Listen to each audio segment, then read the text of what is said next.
안녕하십니까. 5.11 부동산 정책 전매 금지에 대한 언론과 시장의 반응에 대해서 한번 살펴보고, 그리고 SNS와 전문가 집단, 그리고 재테크 카페에서 나오는 여러가지 의견을 한번 정리하는 시간을 가지도록 하겠습니다. 끝까지 시청하시면 지금 5.11 대책 이후 사람들의 반응에 대해서 우리가 짐작할 수 있지 않겠는가, 이런 생각을 하고, 향후의 흐름에 대해서 여러 전문가 집단의 의견도 같이 한번 정리하는 시간을 가지도록 하겠습니다.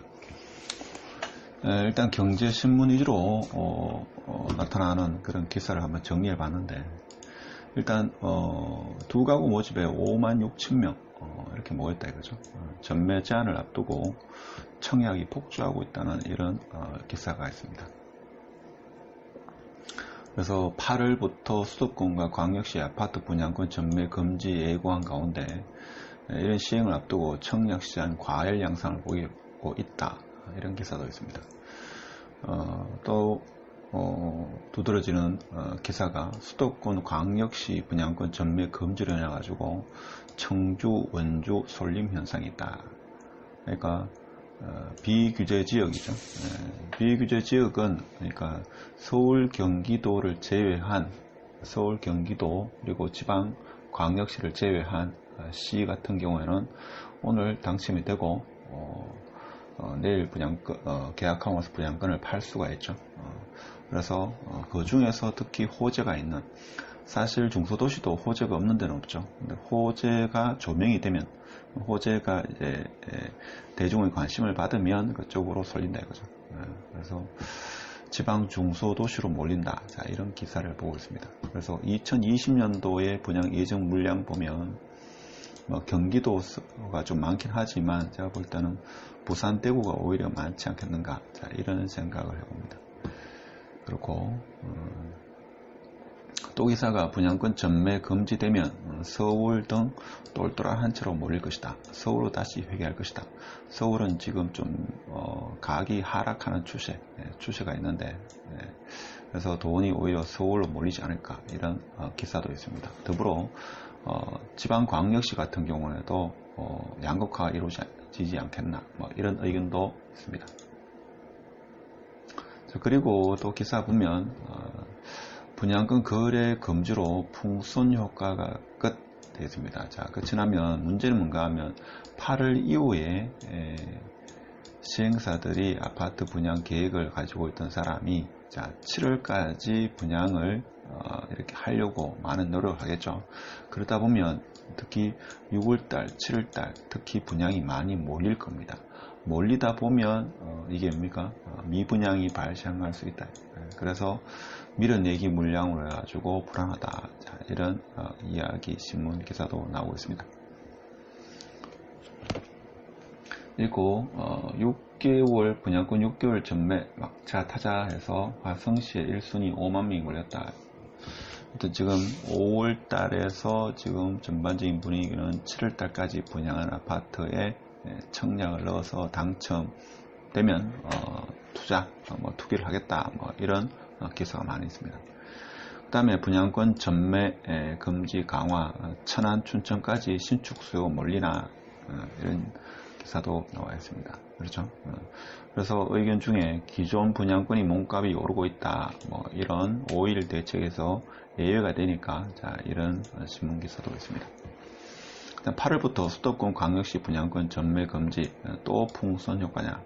그래서 비규제 지역으로 지금 투자자들이 몰리고 있다, 이런 기사도 있습니다. 그렇지만 제가 신문 기사에 나왔지만 여기 소개되지 않은 게, 정부 관계자도 만일 분양권 시장이 더 가열되고 기존의 분양권 시장도 지금 과열이 되면 그것도 조치를 취하겠다는 이런 기사도 있으니까 그런 것도 유념을 하셔야 됩니다. 분양권을 잡아라. 청약시장 쏟아지는 규제도 수요 폭발, 그러니까 비규제 지역에 지금 폭발하고 있다, 이런 기사를 하고 있습니다. 근데 기사란 게 좀 자극적이고 이슈 주목을 받기 위한 어떤 선정적인 제목, 자극적인 제목을 보통 띄는 경향이 많기 때문에 100% 다 믿을 수 없습니다. 그렇죠. 전문가를 하더라도 그 전문가는 일반적으로 지식, 자기가 학습한 지식도 있고 과거의 경험적인 지식을 토대로 해가지고 이야기하기 때문에 그분들의 의견도 다 믿을 수는 없습니다. 미래는 그 누구도 알지 못하고 특히 부동산 시장은 생물이기 때문에 부동산뿐만 아니라 금리, 세금, 정부 정책, 이 모든 것이 다 생물이기 때문에 지금 이런 기사가 나타 하더라도 이걸 다 100% 신뢰할 수는 없습니다. 서울 아파트 청약 규제 강화됐지만 청약이 헐헐, 이렇게 이야기하고 있습니다. 앞에서 이야기했듯이 경기도 화성 지역에도 지금 열기가 이어지고 있다, 이런 이야기입니다. 그렇지만 분양권 투기, 법인 편법 거래 칼 빼든 정부 가수요를 줄인다, 가수요, 투기 수요를 줄이겠다, 이런 이야기입니다. 자, 그래서 일단 결론 부분에는, 자, 지금까지 언론의 이야기, 이게 곧 시장의 반응이겠죠. 그것을 정리하고 전문가 집단, 그리고 재테크 카페에서 이야기되는 거 한번 정리해 보도록 하겠습니다. 그래서 15일날 기사인데, 정부 주택시장 안정화 의지 강력하다, 주택 투기 시장 교란 엄정 대처하겠다, 이런 이야기를 또 하고 있습니다. 그래서 인천 송도 무순위 청약 28,000대 앞에서도 한번 언급했습니다만은 풍선 효과가 벌써 나타나고 있다. 자, 이런 기사가 지금 5.11 대책, 전매 금지 대책 이후에 나타나는 언론과 시장, 언론을 통한 우리가 시장의 어떤 반응을 잠시 볼 수 있습니다. 그래서 요약을 해보면 지금 현재 5.11 대책 이후 일주일이 채 되지 않았는데 투자가들은 항상 눈치가 빠르죠. 그래서 5.11 정책에 대한 반응 요약과 전문가, 재테크 카페의 일반 사람들, 투자자들의 의견을 한번 정리해보고 나름대로 한번 결론을 맺어보는 시간을 가지도록 하겠습니다. 일단 요약을 하면 풍선 효과는 지금 바로 나타나고 있다. 화성, 천안, 춘천, 인천, 송도, 그 다음에 지방의 중소도시, 특히 여기는 지금 분양권 과열 시장이 과열되고 있다. 특히 비규제 지역의 과열이 걱정이 된다. 제가 수집한 정보로도 지금 투자자 분들이 일명 투기하시는 분이라고도 생각할 수 있겠죠. 지방 중소도시에 벌써 달려가는 그런 소식을 전해 듣고 있습니다. 그렇지만 지금 현재 풍선 효과는 아무래도 그들만의 어떤 투자가 아닐까, 이런 생각을 해봅니다. 실수요자가 받쳐주지 않는 투자자, 투기꾼들만의 그런 파는 결국에는 실패로 돌아간다는 것은 과거의 사례로도 알 수 있죠. 정부의 강력한 가수요 억제 정책을 우리가 언론을 통해서 알 수 있습니다. 그 다음에 8월 전 서두르는 시행사, 밀어내기 물량으로 해가지고 미분양 발생에 대해서 걱정을 한다 이거죠. 시행사도 지금 특히 8월달에 분양을 앞둔 시행사는 지금 최대한 빨리 해가지고 7월달에 분양을 하려고 엄청난 노력을 할 겁니다.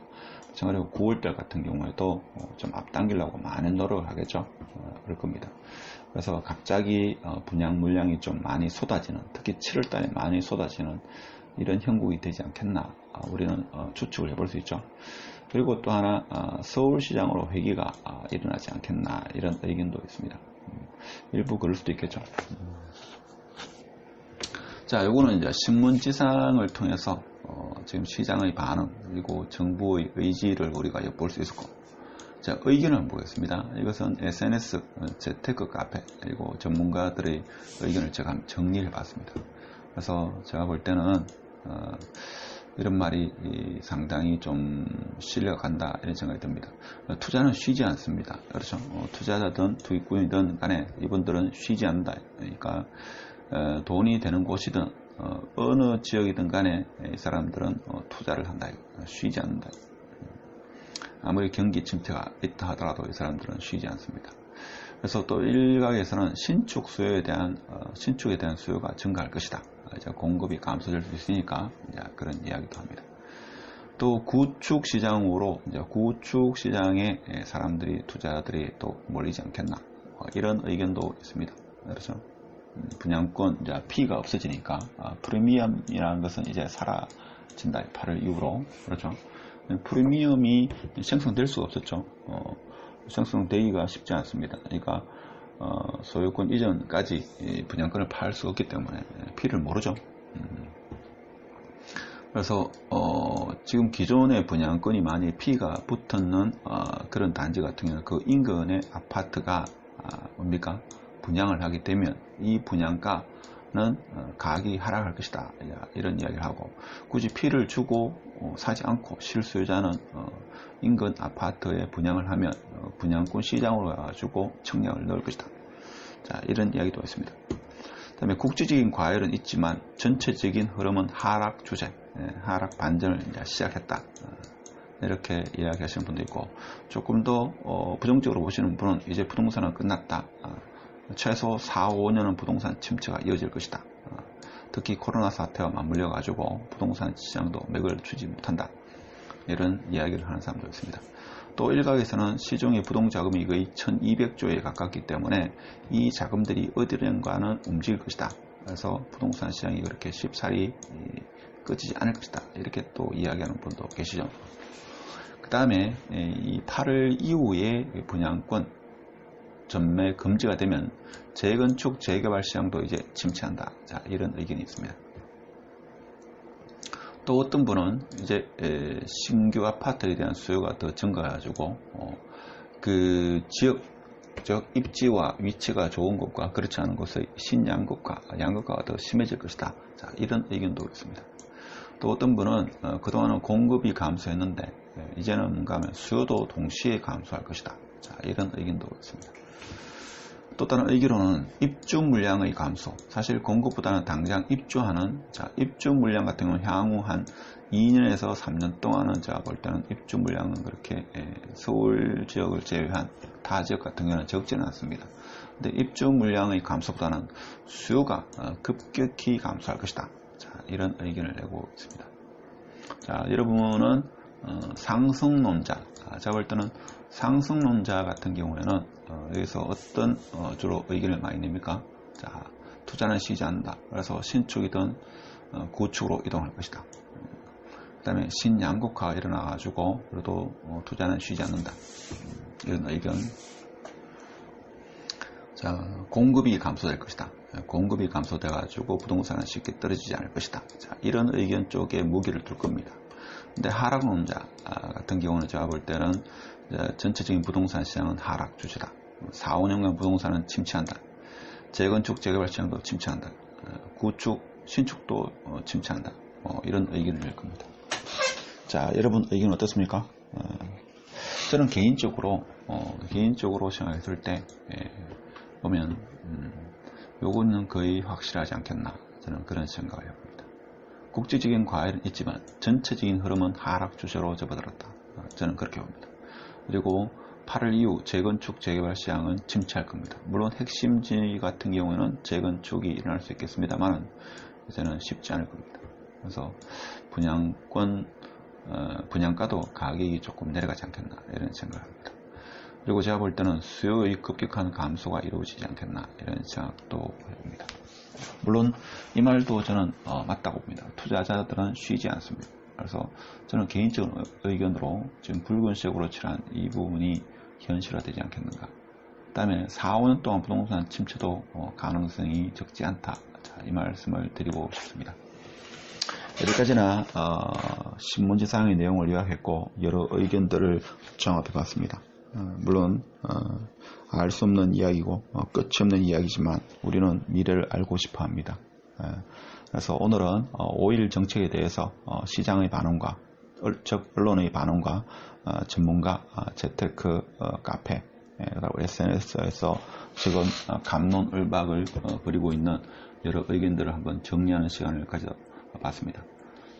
오늘도 끝까지 시청해서 감사드리고, 제가 생각할 때는 앞으로 청약은 좀 보수적으로 접근하는 게 맞지 않겠나, 이런 개인적인 의견을 첨언하며 마치도록 하겠습니다. 네, 감사합니다.